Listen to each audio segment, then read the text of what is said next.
For this video, I wanted to do something a little different than what we've been doing in the past. Specifically, we noticed something this last practice that I wanted to try to identify and explore that observation. Specifically, we noticed that many fighters are doing two things.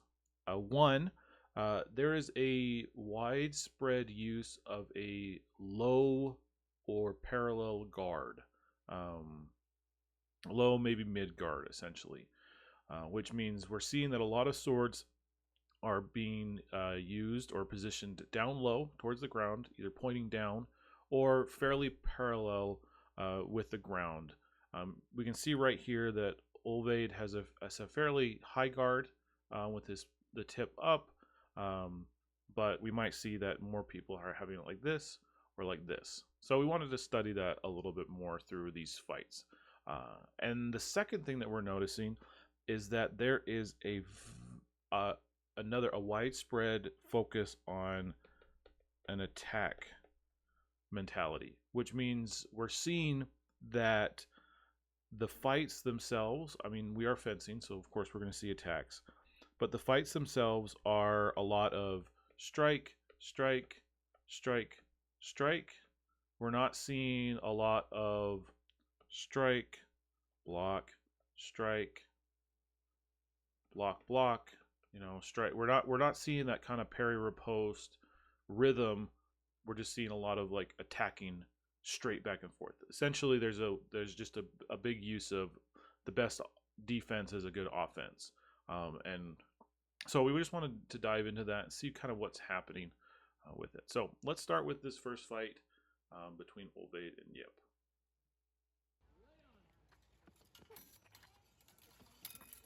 Okay, so just off the bat, like we're just seeing what I was talking about.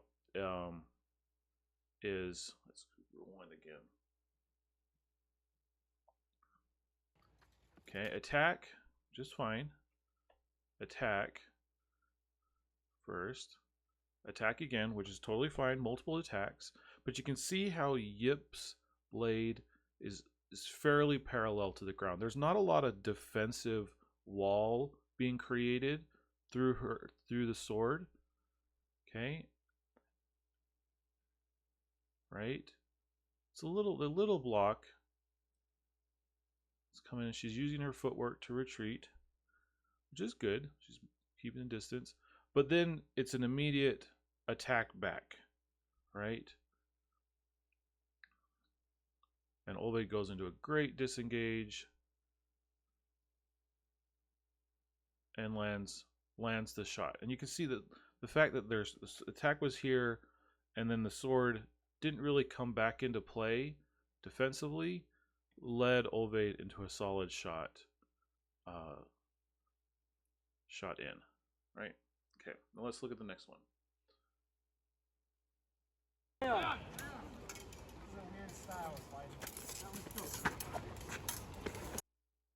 An example that we're seeing, low guard.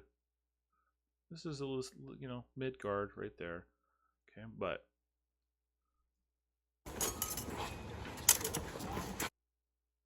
okay, good offhand on both of these. Where are we at? There we are. There we are. Good offhand for both.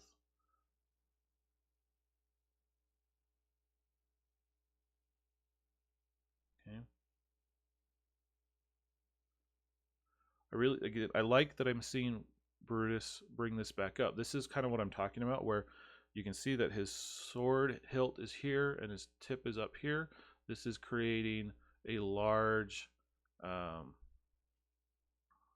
defensive area for him to work with. But that low guard that we see from Blaze, right? So Blaze has it down low, and we come back to, even though Brutus has a strong defensive position on his sword, you can see his mentality is attack first, not block. right? So instead of positioning his sword where he can use a nice 3 to block what should be a fairly straightforward perfect strike for a 3, he extends his arm out, makes it parallel with the ground, loses a lot of his defensive positioning, and Blaze is able to land that strike right there, whereas Brutus can't quite reach Blaze. Where are we at? There we are. With his sword. So you end up getting there. Nice job. Again, we lost some defensive potential because we're having this strike mentality. Whereas with fencing, we can have defense first at times to create opportunities afterwards. Okay, let's look at another one. Good. Both of those, again, strike, strike. Okay. It's backing up, it's backing up. 12, 13, 14, 15. Can't hang on to you. Good. Overall, Jacob was with his stance. We're seeing again lower guard. What this position kind of does is it does promote that offensive mentality because you're putting your sword in as far as you can essentially go, and then you're pointing it straight at them to say, okay, I'm just going. I'm gonna go in and strike. All right, we're gonna go strike again. Strike again. It's backing up, it's backing up. 12. And there's a really good view of it. So Brutus is under attack right now. Like Jake is doing multiple attacks really well. He's pressing, and we can see that Brutus has his offhand up, but his sword is here. It's not able to defend these strikes that are coming in. It's kind of positioning him to have these kind of, it feels like awkward. So we're having a strike back, mentality. Whereas, yeah, the offhand's here, but now when that doesn't quite work and the range isn't quite right, and Jacob gets his offhand in there, right? There's not a lot of place, and he's essentially like folding up because he's reaching while blocking, and he can't get the range that he needs to land those shots. So Jake can come back in, still parallel, and having that sword so far out like that gives Jacob really quick access to it. You can actually see it right there. Before Jacob even commits the strike, he's already made contact with that blade, so he can control it. And it looks like Brutus can too, but Jake is able to continue to move around and just prevent anything coming back towards him.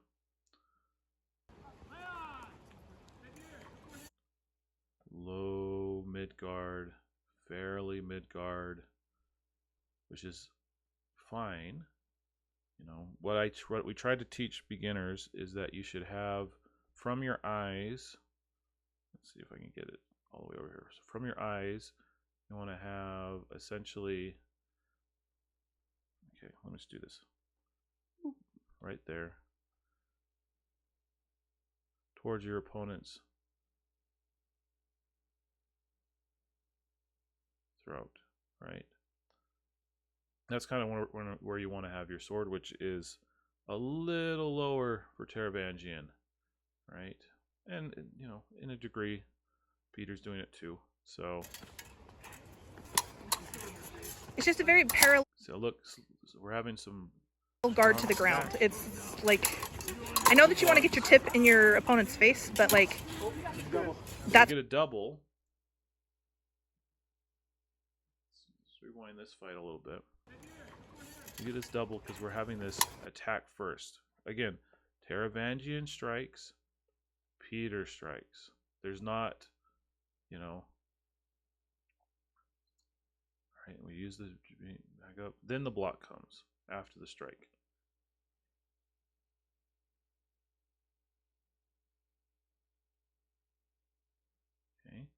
this is, I think, a really good example of why we could have a defensive block, because I think Taravangian does really well. He takes advantage of the block first.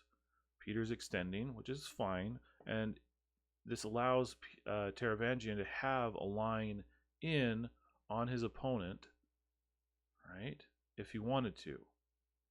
Okay, but he waited too long to strike with that block attack combo. Now Peter's able to pull back, and we get this strike. Peter uses his feet to kind of back off. Just to strike again. Strike. See, we're using our blocks, which is good. That high guard, you're not quite sure where the tip might be, but having that defensive potential with how you position your sword lets you catch the swords that are coming in. If it was more parallel, it's a lot harder to catch. Right? So strike. See how much harder it is to block something when the blade is fairly parallel with each other. It doesn't really do anything, it just kind of wraps around it or misses. Okay, so we're coming back down here. Attack, attack, and attack, all happening at the same time, which then leads to the double.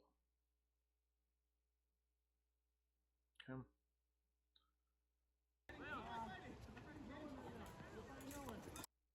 Low guard, low guard. Strike. Super wide, super low stances.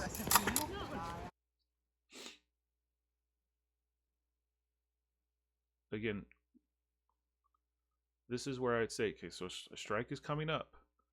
You have the defensive potential with your sword to do a block across to catch it and divert the sword to the side. But by striking and making your sword more parallel, look how little Taravangian's sword actually kind of moved out of the way. It was the retreat and the offhand that saved him, right? And attacking, there's no range there. There's not a lot of defensive potential, right? A low stance does not compensate for poor balance.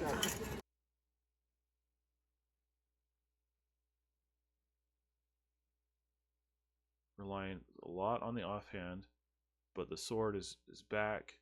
It's not able to get involved. It's not able to defend yourself. So you're relying on that arm to catch it, and it lands the shot, but the sword never got involved. And that's our primary defensive tool. Our offhand is supplements, and our sword is our primary defensive and offensive tool. Same thing. Attack and attack. Ooh, good offhand saved your leg there.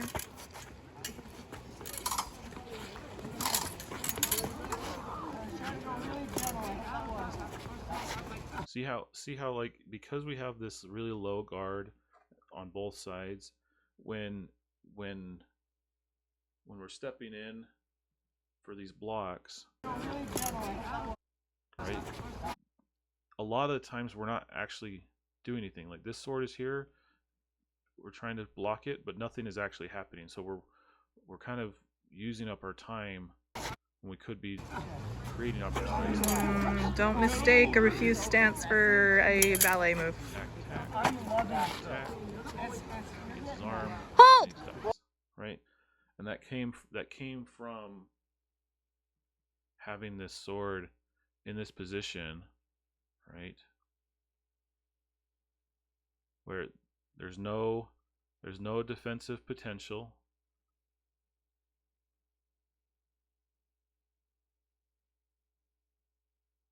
Right here. Okay, we're still fairly parallel with each other. We attack. Again, Brutus is doing really well with his offhand. And luckily he was able to catch it and land a strike on the arm here. But if that had missed, it could have easily been a double again. Right?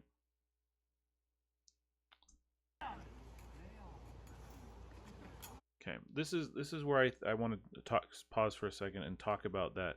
Why do we have a low guard? Like what's the benefit of having a low guard?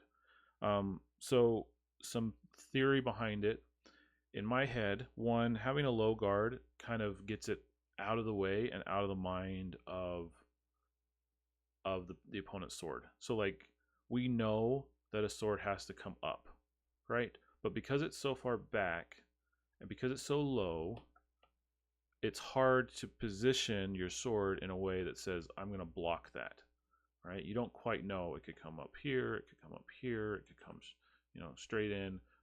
But the other thing that it does is it puts it out of mind of your opponent, so they may not be addressing it properly, and it can sometimes put your opponent at ease, right? It's kind of like a surprise move. You're hiding your intentions, and it's more difficult to gauge what's happening. So for fencers who are wanting to keep their sword free, who are wanting to hide their intentions, to keep everything kind of their opponent guessing, having a low guard is completely fine. But you lose defensive potential. It pulls your offhand, really requires your offhand to come up forward, and a lot of the times it exposes your torso and your head a lot more. So a lot of the times we're waiting for somebody to strike, and then you react, and you're kind of prepping for yourself for a block attack combo, or you're hoping for a surprise kind of jump from it. So let's see how this kind of pans out. So they come back up from a low guard. They're still fairly low because they're kind of parallel to the ground. A little mid guard, right? See, look at. And they're coming back in. That's the difference of what I was talking about earlier. If anyone watches multiple fights, low right? guard is a tool. It's not a way of living. They're tussling. See how they get those swords back up and in as fast as they can? Kill. And I think having that there, it's always hard to get into these tussles because whoever can kind of free their sword first ends up getting the kill, right? And so it's a lot of risky play to get in close like that. Okay. And we can see when that kill comes in, like Blaze is just a little behind on finding that defensive potential with his sword, because right after the kill happens, he gets that solid catch. And you can see having that higher guard does let him catch the blade in a different way and push it out.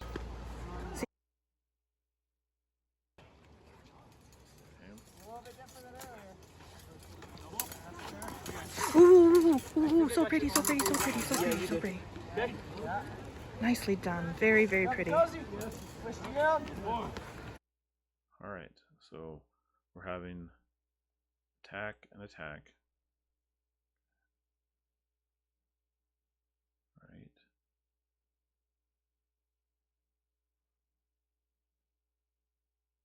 All right, we're lining up.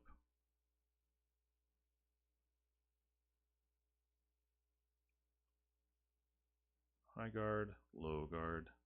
See, we've got Blaze's sword way down here. There's nothing that Peter can really do to address it.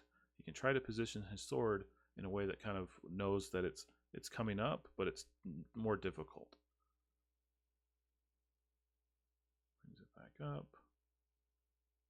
Goes back down. Right, brings it to the mid. Starts to have a little conversation. Attack. Retreat. Attack. Attack. You see how much more difficult it is? Right here, this block, right? These mid-torso strikes are perfect blocks for 3 and 4. That's what they're designed for, right? That strike from Blaze, right in from here, right into the chest. Okay, but we have a fairly parallel sword. So watch Peter's block. Comes in, he catches it with his foible, and then his sword is coming, his hilt is coming up rather than across. Because right now, if you could perform a 3 block or 4 block in this case, because Peter's left-handed, you can push Blaze's point to the side, and Blaze has all of this space open. So a solid block, strike, block attack combo, parry riposte type of thing is a great opportunity for when someone strikes like this. But instead, we get this kind of parallel block that's not really doing anything, and it leaves Blade's tip in long enough for him to step in another time. And again, we're not getting a lot of defensive potential with our blade that's kind of floating around Blaze's sword. It's a really pretty step in by Blaze, and kind of a missed opportunity from a defensive points, because of how we're positioning our blades. Okay. Attack. Very pretty block on Ace's part that shot Blaze's sword all the way off to that one side right at the beginning. Now we're in a wrestling match. Are we fighting anymore? Oh, good, good, good. Nice. 17, 18, 19, 20. We're just going to let him have it. Keep going. Is he dead? Hold! Kind of hard to tell. So let's move on. Leon! It's going to be the loudest start to every single one of these videos. Okay, something I want to point out to everybody. Everybody is doing these really, really low guards, which is fine, Back that up a little bit.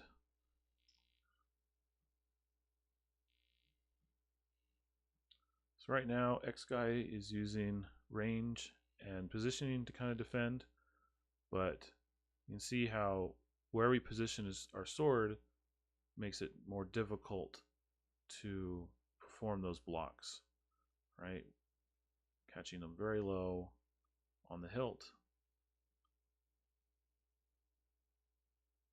And bam, because we just don't have that sword engaged in our defense. That's another trend that I'm seeing. We're not engaging our sword in our own defense a lot. We're using it for our offense, which is great, but at the expense of our defense, it's a trade I don't know if I'm willing to make. Okay, starting out again, fairly low. Both of them are telling me I'm going in to attack you. Okay, that's fine. When I see that kind of stuff, it's like, okay, I'm going to immediately go on the high defense, and I'm going to wait for you to strike, and I'm going to block attack combo into you as you come in. Yeah. Attack. Nope, you're fine. No worries. Attack. A little, yeah. A lot of fights super fast. Okay. Lots of attacks in there.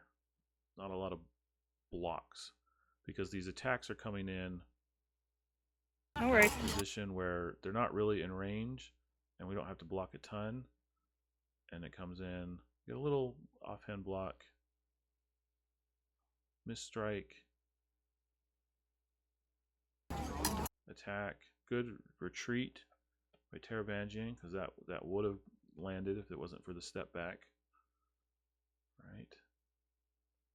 But it wasn't the block that really saved him, right? It was the footwork. Okay, then Taravangian comes in. Good step back with the range. We're not really blocking with our sword. Okay, we're catching it, we're stepping in.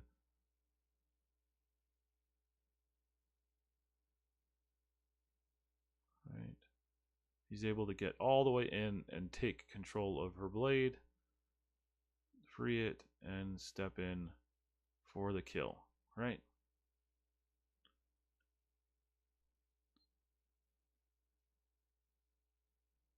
Fights super fast, yeah. That was a really nice shot right there. Hold! Okay, fairly parallel guards to each other. I try my best to have perpendicular guards, right? Perpendicular. What this does is wherever their sword is, I try to have mine perpendicular to theirs in some fashion. Again, it creates a lot of defensive potential. So for me, rather than having, if Taravangian was here and I was X-Sky, I would want to have something that was either much higher or tilted over so that I could catch it to going this way, you know, horizontally or vertically. Like I want to make these passes where I'm making a horizontal block or I'm making a vertical block in some form to better catch those blades. Okay.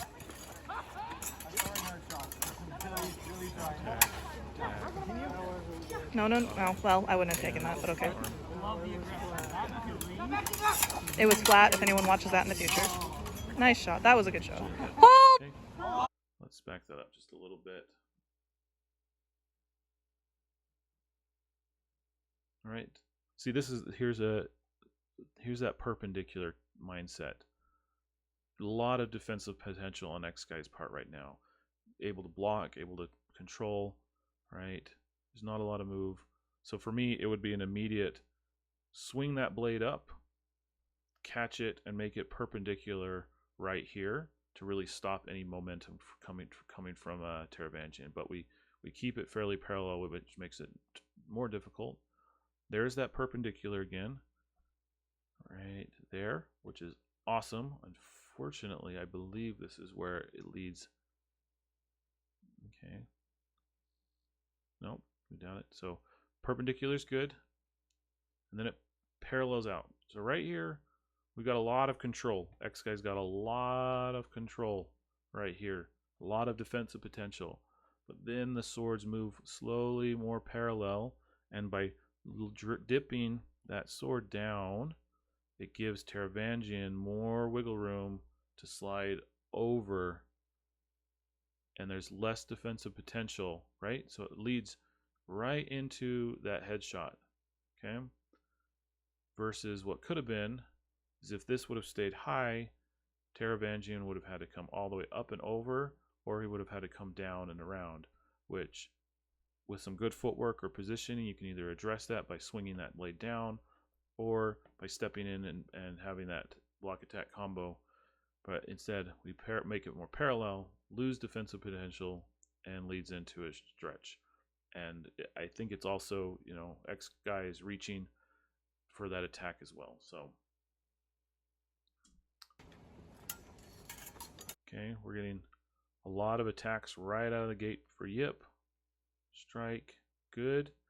Really like, again, it's watching multiple fights straight in a row. X-Sky is showing a lot of defensive potential, but then loses it as they lower their sword down, right? But it keeps, nope, you can see it's still parallel. I misspoke. A lot of defensive control there, which is good. Okay, stepping in, very parallel, I mean very perpendicular. See how, again, let me give props to X-Sky here. We've been watching a lot of fights, and you can see that there hasn't been a lot of blade control, but this is a really solid example of what I mean. When you take control of the blade, you have that positioning just right, you have so much force and control over your opponents, and it creates so much defense for you. So Yip is attacked, X-Sky has blocked in a you know, perpendicular way. Lots of defensive potential. Now for me, if the tip of the sword was more online in a classic 4, this would have been an excellent block, attack, combo. But instead, it kind of lays over, which is okay for right now. But having that perpendicular positioning allows X-Sky to just completely control Yip's blade, and you can see as we're moving in, it's remaining perpendicular to Yip's blade. And as X-Guy steps forward, Yip's blade follows. And there's not a lot that Yip can do. And that's all the sword just taking control. Okay, Yip is able to get that hand in there and finally free it.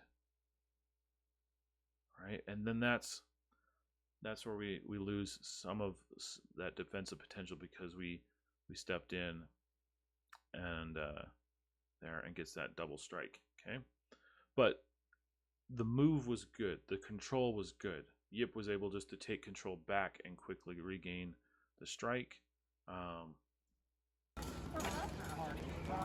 it. All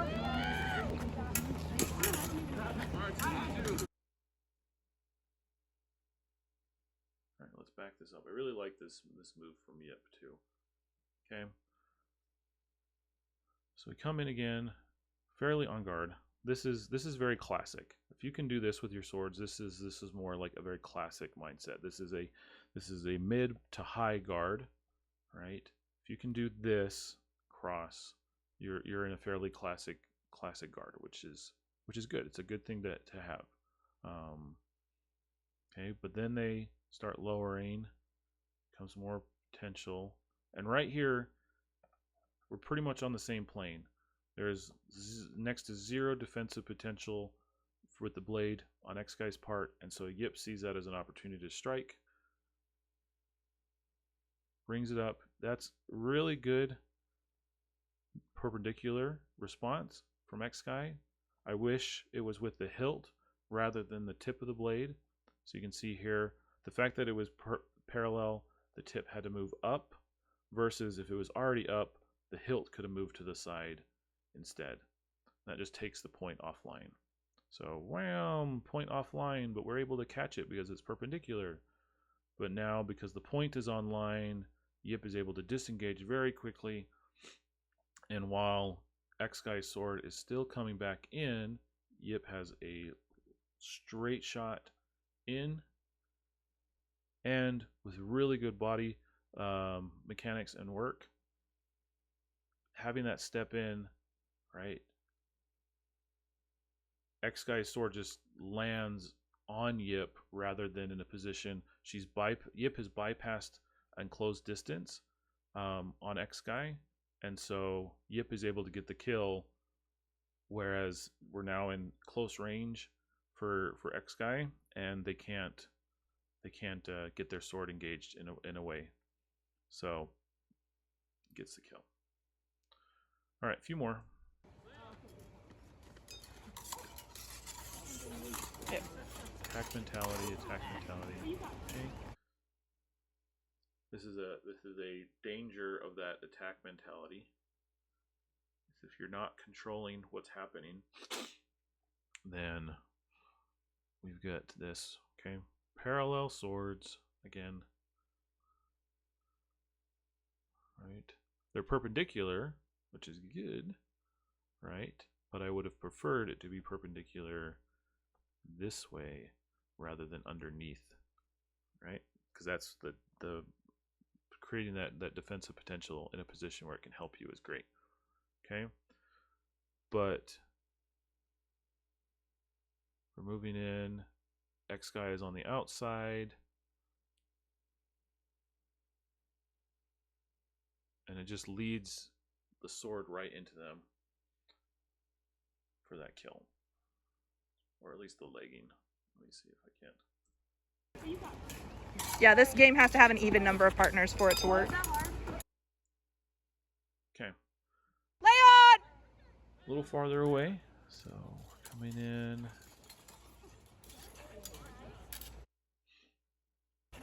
Attacking. Okay.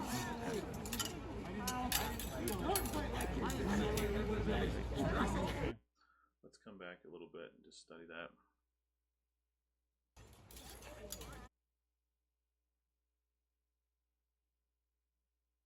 Okay, we're just attacking. Not a lot of defensive potential here.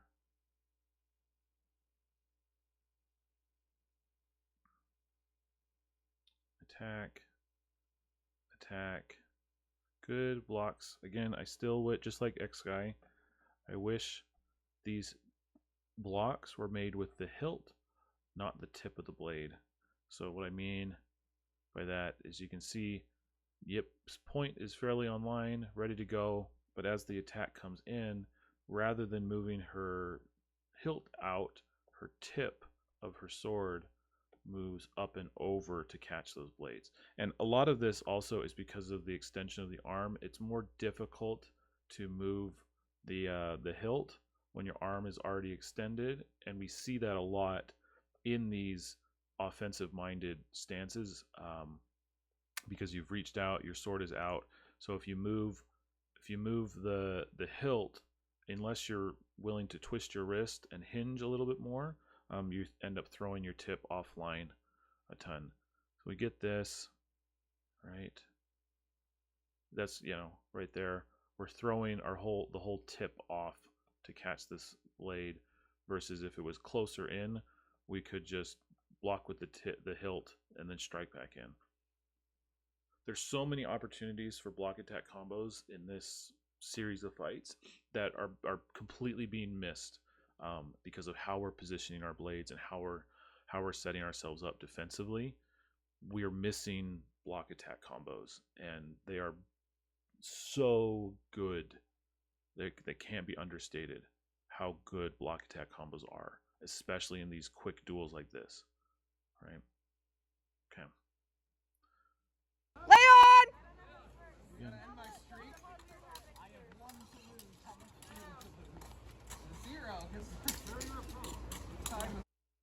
Right. Here's solid defensive potential here. Yip is on the offense with her sword parallel to the ground. And bam. Okay.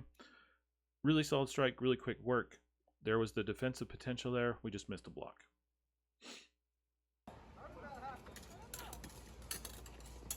Well, I'm so happy.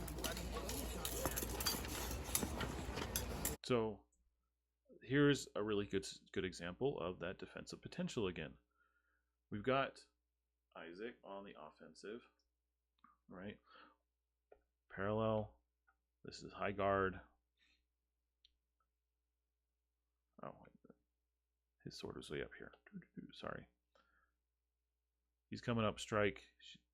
Got the defensive thing. Okay, lots of defensive potential to catch that blade. Okay, you see how this block is a lot harder. Luckily missed by the narrow teeth, but because it's parallel, a lot harder to block. Okay, so kind of sketchy. All right, we block that. Okay, because we were fishing on that one. We weren't striking. Okay, but right here, okay, way easier to catch that block with a lot more confidence when our sword is ready to catch the blades with that perpendicular mindset. Okay, maintain control, a lot more safety, a lot more defensive potential. Even with the presses, that sword does so much work to just stay safe, you know, keep it safe. And as soon as we move out, all right, we get some opportunities here.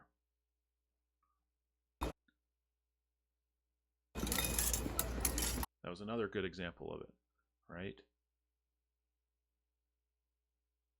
So we're rewinding. Okay, strike is coming in, and offhand and sword create a really impenetrable wall to deflect that attack in, right? Offhand. If the attack had come in a little faster, right? Good? Don't take it. We're just gonna call it. There we go. All right, last one. Last one. 40 minutes. Okay, let's just watch this last one a little bit closer. Olvate has started out with that parallel guard, but he's brought it back up. This is, I think, a really solid place to be. If we can position ourselves here we have some really solid potential. Like to me, this is the baseline, and this is what we teach at the beginning. What this does is you can see from here.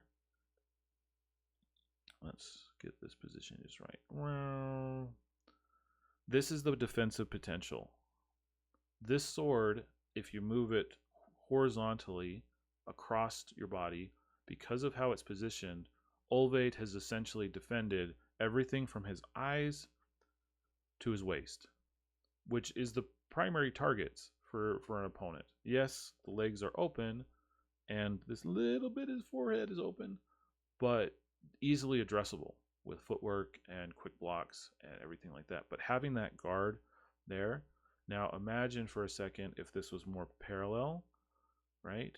The more parallel your blade is, the less it's actually defending, right? So let's see if we can see it in the fight.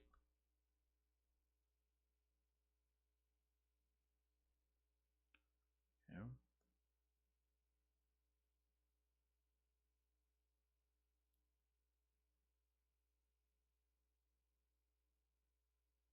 Okay, so right here we have Olvaid's pretty parallel, and so what I mean by that is look at his blade. So here is his tip, there's his hilt.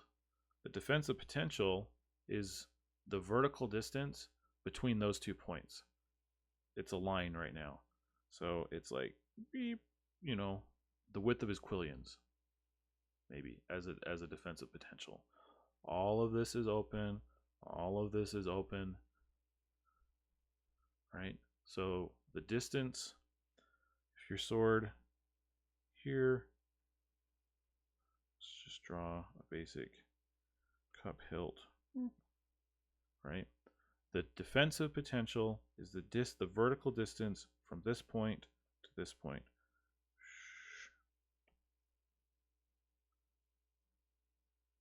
The more vertical that is, the more defensive potential. The more parallel to the ground it is, the less. So it could be this, or it could be this. You have to find a balance between the two that still offers offensive potential compared to defensive potential, but still providing that protection to you. Okay, so here's the kill, right? Olvaid blocked it. We've got the sword online. But Isaac's blade has low defensive potential, leaving all of this open. Right? We look at the distance, the vertical distance between his tip and his hilt, and it's very minimal, right? Just leaving that open. If his sword was up a little higher, might have been able to block it, but we get the kill. So, this is not a critique or to say everyone is doing poorly. This is a analysis to show we are seeing. I think it was a really good observation made. We are seeing an offensive mindset and a low defensive potential, and the way we are holding our swords is either contributing to that mindset, or it's taking away from some of our defensive potential that we're missing out on. So, what I would do is if I would take a solid look at your stance, a solid look of how you're positioning your sword, and a solid look of how you're approaching fights to decide where do you want to be in the defense that you're creating, the potential that you're setting yourself up with, as well as your approach to setting yourself up for opportunities in the fight. Quick strikes, multiple attacks, block attack combos, they're all principles that we should be using and taking advantage of in our fights. So something to consider.